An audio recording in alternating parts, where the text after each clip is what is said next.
Well, Field and Rural Life magazine, we're here at the Dorset Steam Fair, and we've met up with Dennis. Now, Dennis, I understand that you've been been coming here for a long time now. Yeah, just explain a little bit about this. Yeah. Is it like a little group of society? This is about 10 people from the local area, from Poole, Witchampton and surrounding areas. All right. A group of friends, and we all get together and we get a section up and going, and we bring our collections around, and we've got some collections in the tent as well, bygones, before the 1900s. Yeah. I'd like to show you a few of the items that we've got, what they used to do, Yeah. and also a little bit of their history and a bit of their past. Fabulous. What have we got in front of us? This one is a recent one in my collection. I got this one just before Christmas. It comes from a place called Wick in Scotland, which is probably near up the end of Scotland as far as you can get it. Oh, right. And a local collector in Gloucester purchased it. He heard about it. He brought it back from Scotland. Yeah. In the 1980s, he sold it. He got in the money troubles and he sold it to another collector down in the Isle of Sheppey, Right. which is on the River Wade. Yeah. And basically, it's as it is, all left in its original condition. It was in a pump house on a lock, and there was one engine. This engine is 2 3/4 horsepower. There was an engine alongside it, which was a main pumping engine. Yeah. It was 25 horsepower. So it was really? like 10 times bigger than that one. It's And absolutely this- superb. It's just, well, it's just so smooth, the action, isn't it? It just, yeah, its age is about 1912 approximately. Right. I don't know for too many of these engines around. There's probably 3 that I know for in this country that I know of. I'm not saying there's more than that, No. but ones that I know of. But what I've done with this one is left it in its original clothing as it was manufactured, and all we've done really is I've just cleaned it up, tidied it up. The fuel that it uses is a lamp oil. Oh, is it? Yeah, and basically years ago you used to have to buy your lamp oil from your local ironmongeries Yeah. and places like that. You have to then send the lamp oil off to the engine manufacturers so they could set the engine up to run on that lamp oil that you could get. Oh, So really? there could be different names of lamp oils that you could get, like Russian and something like Rock Light and all sorts of lamp oils. But these engines just run on lamp oil. You have to start them with a blow lamp, and after you get it hot enough with a blow lamp, it will then carry on running all day long on its own heat. Just demonstrating, just like this running here today, I doubt if that would burn 2 litres of fuel a day, just ticking over like it is. Really? So just running like that is quite economical. Very economical. The pump had a capacity on this one of 200 feet. So that meant that it could raise water from where it is to above 200 feet. So you would expect an engine like this to be in a pump set. It would probably pump about 2 miles down the road to your actual water station where it was. So it pumped water a long way. It really is a long way, isn't it? And it's just in a nice original condition and just ticks away all day long. Beautiful.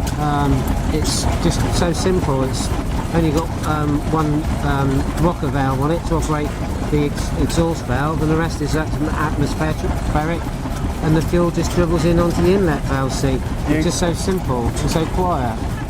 Really is lovely. But yeah, no, so I don't up on a base about Christmas time. Just show it around the rallies this year. So is this its first time at this show? It's the first time in the Yeah. show. Yeah. Very nice indeed.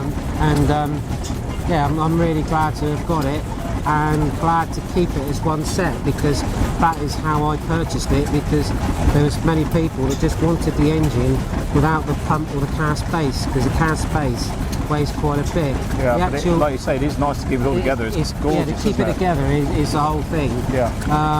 The whole unit weighs 1,160 kilograms, which is about, sort of, in the old terms, about 1 1/8 tons. Yeah, I was That's gonna say, how much over it the ton, weighs. isn't it? Yeah. Over a ton it weighs.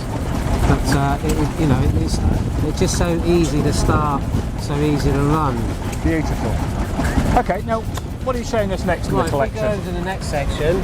Well, Dennis, this is interesting. This is the one that you were explaining to me that was originally, or would have been originally, driven by horses. Is that correct? That's correct. Yeah, this is a Blackstone 5 horsepower. It's a proper Blackstone 5-horse portable engine. And basically what the farmers used to have is he'd have very many machineries, various types of machinery around the actual farm workplace that needed to drive with a flywheel pulley belt system somehow. Basically this engine had like 2 horse shafts on the front. On the front of we've got an A-frame to pull it around. But originally there was 2 shafts then that used to go to a horse, and then this used to pull it around the actual farm place. So it could be put up, and at the moment it's driving a Thrasher. But it's quite interesting because Blackstones and some of the other manufacturers, they actually got the cooling water. They couldn't take much cooling water around the actual site. So what they had to do is they had to come up with the advice that had to make a cooling system before radiators were. It was quite crude and primitive, but worked. And basically used the exhaust to cool the water, believe it or not. And basically what they do is, you can see on top of the engine there's a funnel. They pass the exhaust actually through that funnel through a small orifice, so it's blasting out through that hole. On the side of the tank you can see there's 2 openings there, and there's water trickling down. And basically every time the engine fires there's a vacuum that's caused up through that bigger chimney. It will draw air in through those slots, and in through that tank in there is little pieces of wood, and the water would trickle down over the wood to cool it. So when that engine is running quite hard and there's a lot of exhaust pressure coming out of that would even suck even harder to get more air to go around to cool the water. If you put a newspaper against that hole, it would suck it shut. Oh really? It would suck it shut with all the air that's going across the water that's dripping down. So it was quite efficient. That the farmer only needed to take around with him about 5 gallons of water to keep that engine cool all day long. Fantastic. If that was in a factory, that would want at least 70 or 80 gallons of water to keep that engine cool. But by doing that, they can make it more efficient. The only thing you had to replace was the water being evaporated as it was cooling. It's all been lined out and originally restored to how it was in the days. And underneath it is a drug shoes to put underneath the wheels to stop it rolling backwards. Very nice. Now what is it we're driving? Just explain to the viewers exactly what this unit's doing here. This is a Thrasher. It's roughly about an 18-inch Thrasher made in Scotland.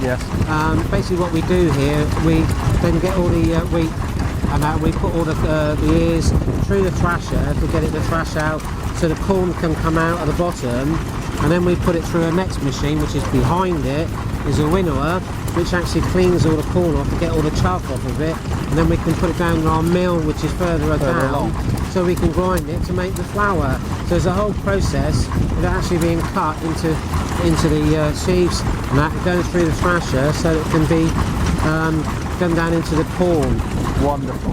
Right, now lead on to the final one, because I know this is one of your favourites. Yeah, let's go and have a look at that.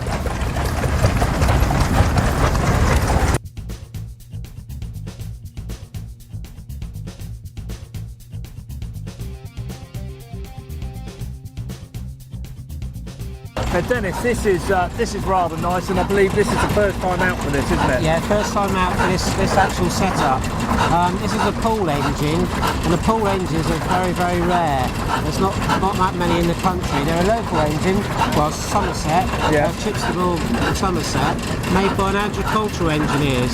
The engines themselves are very crudely made, but they work, and they work well. But what we've got here this weekend is we have got it driving a Thrasher, which is also a full Thrasher. So this is made by the same people? Same company, and also the chaff cutter at the end has also a pull chaff cutter. Oh, lovely. What a wonderful combination. All 3 items manufactured by the same people. It's quite unique in that we've got, for the first time ever, a pool engine driving a pool Thrasher driving a chaff cutter, which is quite unique. So Dennis, was that quite unusual for a manufacturer to be?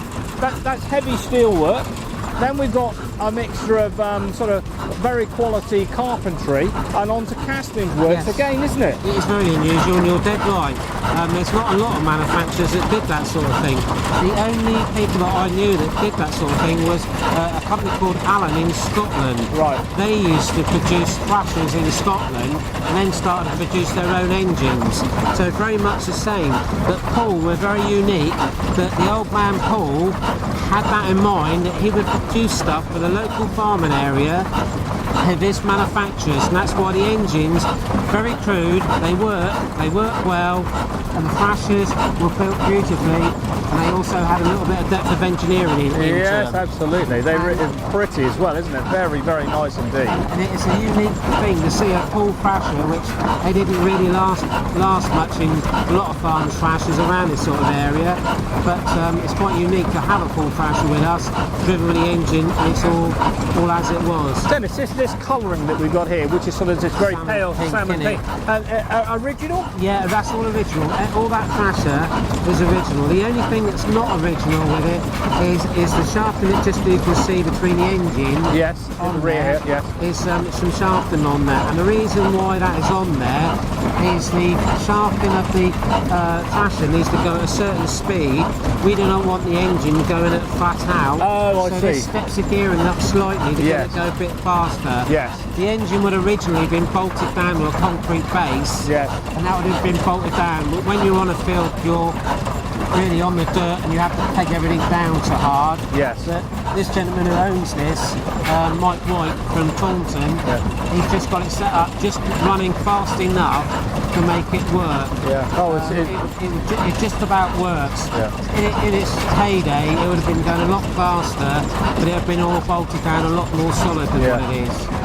But it's quite nice to have this. Yeah, it is. It's wonderful. Well, Dennis, thanks very much indeed for your No time, problem. and I really appreciate the commentary that you've given us on this. It's been fascinating on and off screen. So thank you very much indeed. Okay, Much thank you very obliged. much. Thank you. Thank you.